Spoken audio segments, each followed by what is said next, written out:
All right. Thank you so much for joining. My name is Sarah Smith. I'm the Assistant Director of Curriculum Development at CALI. This is the fourth installment of the CALI Author Training Series. Today, we're going to be covering some of the lesser known, but also very helpful features of CALI Author, namely a tool that will provide a bunch of information. It's called our checkup tool. We also have a tab that shows all of the media that has been added into a lesson. We also have a mapping feature that will help you to see the flow of the lesson and whether or not there are any branches within a lesson, and a revisions tab that allows you to compare versions of a lesson and see where you've made revisions from a previous version.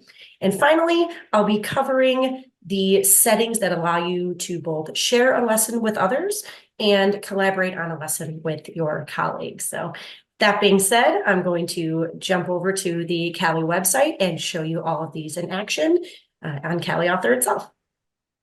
Right, so just as a reminder, from the CALI website, how you would access CALI Author would be after you're logged in, you would go to your CALI dashboard and select CALI Author from that list.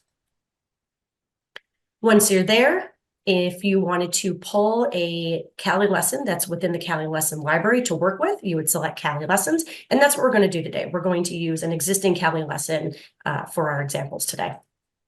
All right, that will open up a list of all the publicly available CALI lessons that you can work with. If you wanted to find a specific lesson, you could use our filter feature in the upper right. The lesson that I will be working with today is called Issue Spotting because I know it contains a number of the features that I want to cover. All right. Just again, as a reminder, in that Manage category, you have the options to either just view the lesson where you can't make any changes, you're just looking at it, or if you were to select Copy Lesson to My Library, you open up your own copy of the lesson that you could make changes to. And so because I do want to make changes today, I'm going to go ahead and select Copy Lesson to My Library. All right. From there, it opens up my own copy of the lesson. I can do whatever I want with this. It won't have any effect on the original, on the CALI website. And I'm just going to go through some of those features that I mentioned in the introduction.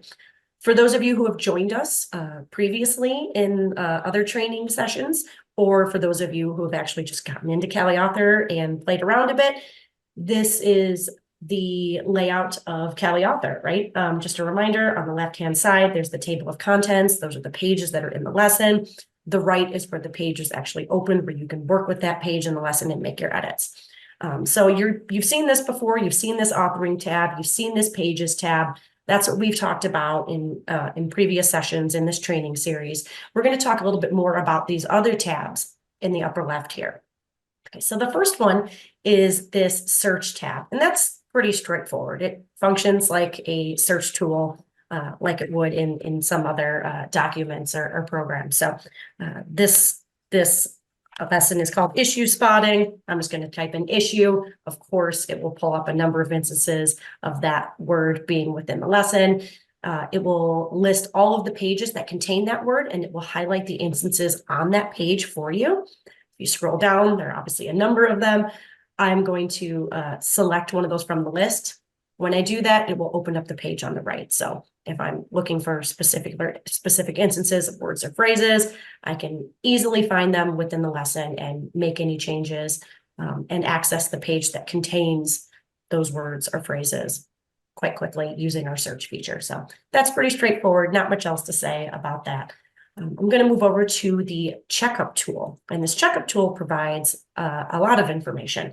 So the first is this missing text category at the top. And what that will do is it will list pages that are missing text. So for instance, if you forgot to write feedback or forgot to enter questions or forgot to enter text in one of those question boxes, it will list the page here so you can go back and address it. So you don't have to click through the entire lesson to see whether or not you missed any fields, or so it's not a surprise when a student takes the lesson. You know, why is this missing? All right. Below that is this pages with author notes category. And what that does is it lists any pages with author notes. I'll show you an example of what that is. I'll select one at random, issues with clients. If I scroll down to the bottom of the page, it has this author notes section. CALI staff uses this section a lot to note changes that we want to keep track of. We note sometimes image permission information in there. The authors are free to use this for their own notes. These notes are not visible to students who run the lesson, but of course they are visible to other faculty who you might share the lesson with. If you ever end up publishing it and sharing it, that will be visible on the faculty or staff level, because of course you can see it here right now in CALI Author. So just a heads up that not visible to students will be visible to other faculty if they end up getting access to your lesson. And so I could see this being a really helpful tool for a number of reasons. Off the top of my head, one might be if you are noting things that you want to change later on, like, you want to go back to certain pages and change them later on. You might note these here, and then you have a really quick, accessible list of which pages you have to go back to. So that might be one thing, one way in which this list of author notes might be helpful, or one way to even use the author notes as you're editing or authoring your own lessons. Another might be, you just might be putting in little notes to yourself, and you know that you want to remove them later. You don't want them to be part of the lesson moving forward in any way, shape, or form. And so this is just a really easy way to see, where have I written notes to myself, so I can go back and erase those without having to click through each page in the lesson, scroll to the very bottom, see whether or not there's anything in that field. So just a helpful way to see where all of those author notes are located. Scrolling down, this checkup feature is a pages with toolbars category. There's no pages with toolbars in this lesson. It's not listing anything, but if there were pages with toolbars here, you would see the pages that contain the toolbars. And again, it's just helpful to not have to click through each page to visually inspect whether or not it has a toolbar on there. And of course you can, make, more sweeping changes that way. All right. Below that, it lists the pages in the lesson and it organizes them by page type. So for instance, this particular lesson has a number of categorized single pages. It has a number of choose all that apply pages, has one essay page, a number of highlight text pages. You get the drift. A couple of reasons why this might be useful. One might be where, you created an essay page. You want to make changes to that essay page, but you don't really remember where it was located in the lesson. One way, of course, is to click within the pages to see where was my essay question within the lesson. For those of us who use CALI Author a lot, these little icons actually indicate what type of page it is. But for those who are just getting started, who don't use it all that often, that's not going to be immediately apparent, so maybe not as helpful. Like, I know that this little box, these little lines, is an essay question, but again, it might not be that easy to spot if you're not always in CALI Author. So this is a really quick way. You jump over to this checkup tool, you say, oh, there's my essay question. Once I select it from the list, it opens up on the right and I can go ahead and make the changes to the essay question that I wanted to. Another one might be that, let's say you decided you wanted to add a consistent prompt to all of your short answer questions. You're like, I think it would be really helpful if students got this particular prompt. And so I want to make this change to all of my short answer questions. Well, now, instead of, again, having to click through the entire lesson or to visually locate them using the icons or the page names or what have you, it bundles them all together in this list for you so you can see and more easily work with them. So as I select them from the list, they open on the right, and there you go. I think one of the best features within this checkup is this very last section, and that is branched pages. It's not always apparent where there's branching in a lesson, and that is because if we go back to this Pages tab, notice that the main table of contents lists these pages. Well, a lot of times the branching falls outside of the main path of the lesson, and therefore the branched pages will not be included in this main table of contents.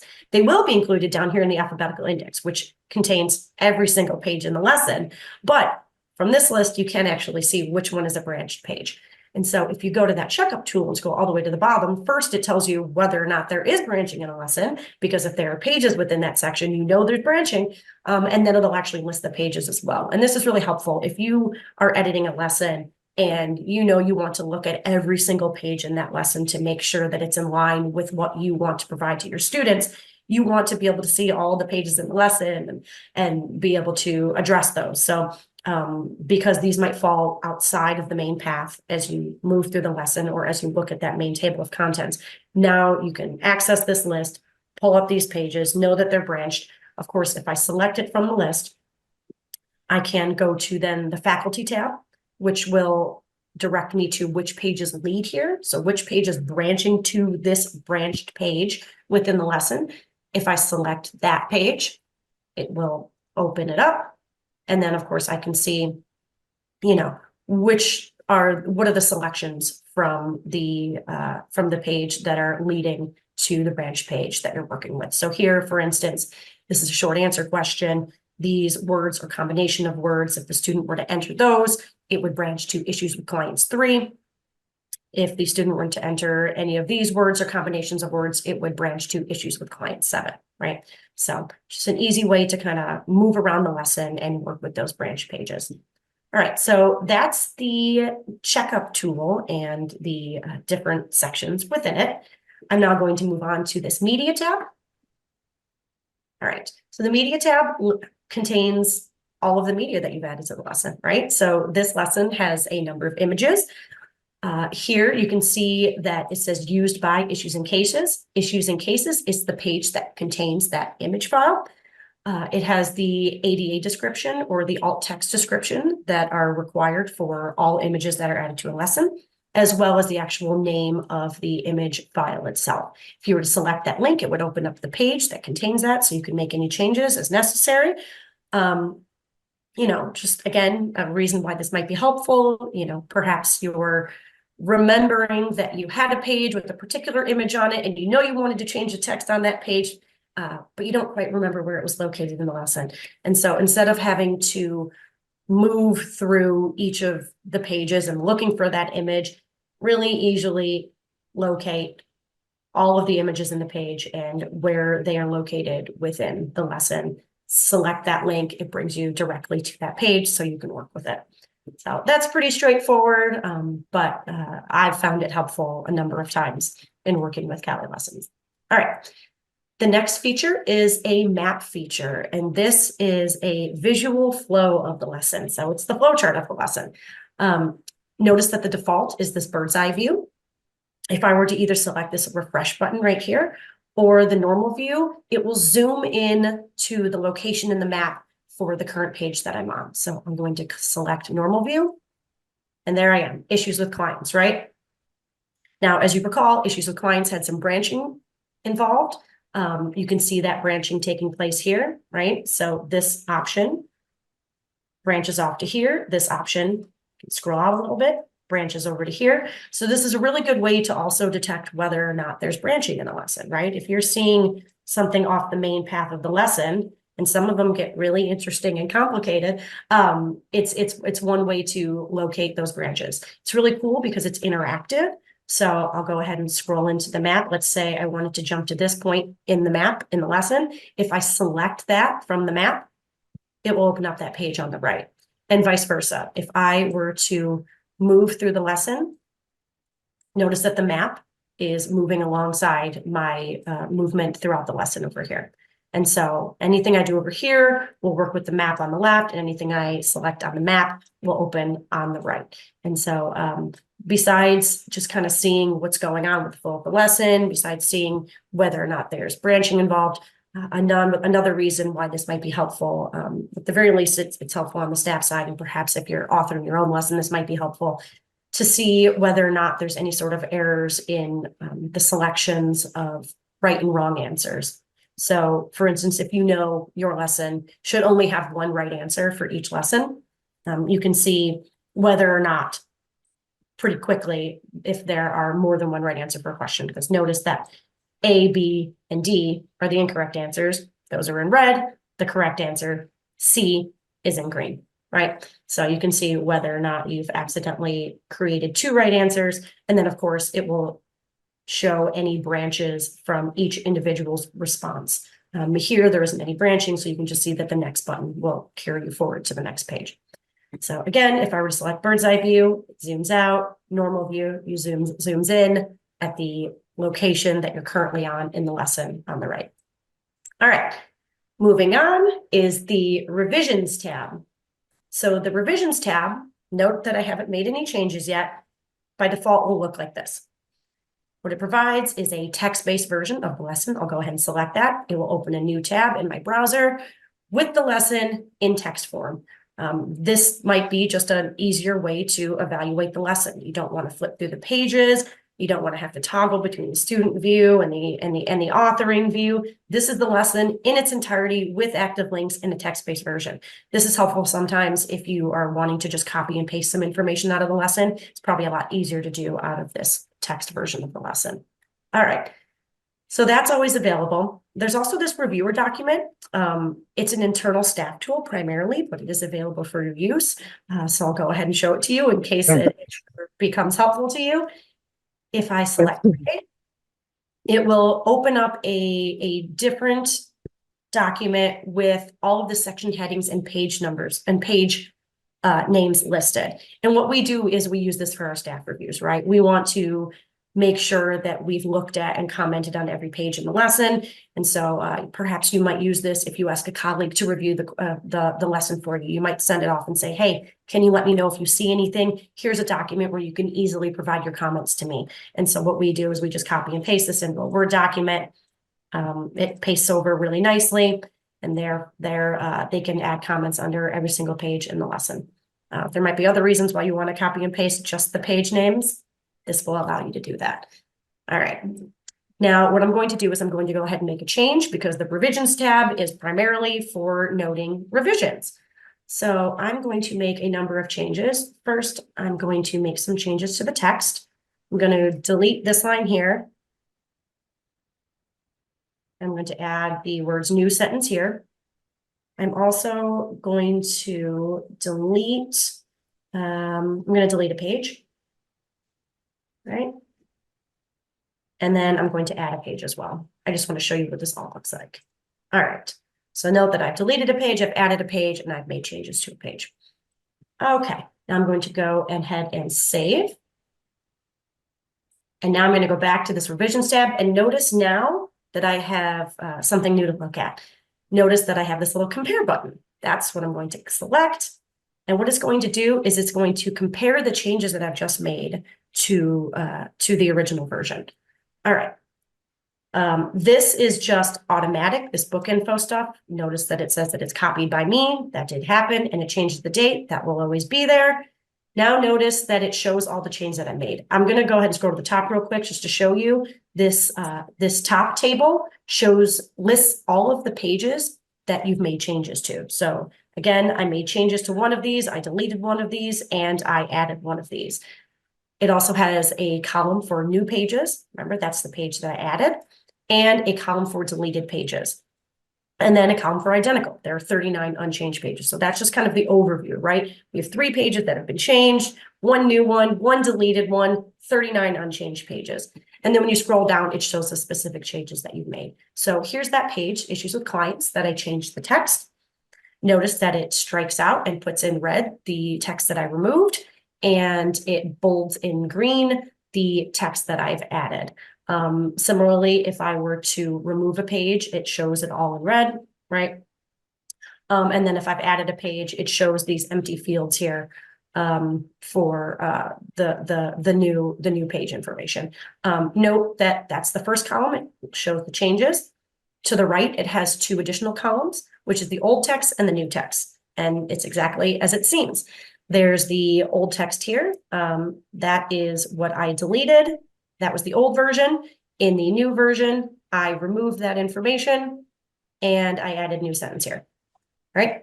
So that is the old and the new versions. All right. So that is the revisions tool. It's really helpful to see, what you, for instance, if you're collaborating with someone or you just want to see, what changes you made from a previous version, that's really helpful. Okay. Going back to the lesson, I'm actually going to exit out of the lesson and show you one more thing, and that is the sharing and collaboration settings. Okay. All right. I'm going to go ahead and save and exit to my lessons. Now that I've copied this lesson from the library, it appears in the My Lessons tab. Here's the lessons that I've been here's the lesson that I've been working with. It's issue spotting. And I'm going to be looking at this little gear feature here. All right. So when I open that up, you're going to see three different options: owner, editor, and readers. We're not going to talk about labels today. So the owner, if you originally created or copied the lesson, you are the owner. There can only be one owner ever. Ownership cannot be transferred. If you're the owner, you can edit the lesson unless the editor gets changed, which I'll talk about in a second. And you can change editor access. If you're not currently the editor, you become a reader. You can always transfer editor access when you're the owner. And you can add readers as well. All right. So again, the important thing is really, if you created the lesson, you're the owner. That can't be changed. You pretty much have access to change editors and readers as you'd like. All right. If you're currently the editor, that means you're the only person at that given time that can make changes to the lesson. There can only be one editor at a time. Editing access can be passed between people with CALI Author accounts, right? So this is the way that you can collaborate with one of your colleagues. You can work on a lesson, you can pass it to them, they can make changes, they can pass it back. So there can only be one editor at a time. Owners can add or remove an editor, and editors can edit the lesson and they can add readers, right? But again, the owner is the only person that can actually change the editing access. All right. And then there is the readers. Readers have access to a read-only version of the lesson, but cannot make changes. There can be any number of readers on a lesson, so you can have multiple readers in this category. Both owners and editors can add readers, and readers can, as I mentioned before, access a read-only version of the lesson. None of the changes that they make will actually stick. One important thing is if someone is in the editor field, they also have to be in the reader field. So if you were to just, for instance, I'm going to add my colleague Sam as the editor, right? So I'm going to take myself off as the editor. I'm going to pass editing access over to Sam, right? It won't work until I also add him as a reader, right? So just an important tip that might not be apparent as you go to adjust these settings, right? So now I am both a reader and an owner. Sam is currently the editor. I'll show you what this looks like in the main menu, right? So again, I'm still the owner. I will always be the owner. The little pencil indicates that Sam is currently the editor. He's the only one that can make changes. Oh, let me do that. I'm going to now add a reader. I'll add Deb as a reader. All right, select OK. Now notice Deb has a little eyeball by her name. That's because she has a read-only access to this lesson. So I'm the owner, Sam is the editor, Deb is a reader only. If I wanted to remove Sam as the editor and put myself back on, I can go ahead and remove him, make myself the editor again. Now I am the only person who can make changes. I can leave Sam on as a reader if I'd like, or I can remove him, at which point you remove it from his shared with me list. Unless he's made a copy of it and then it's his own copy, it's not the same copy. So that's how you would share the lesson, whether it's read-only access or whether you would pass it to somebody else and give them editing access. And so that's all I have to show you today. As usual, always feel free to reach out to any of us as you're authoring and editing lessons. Thank you so much for joining.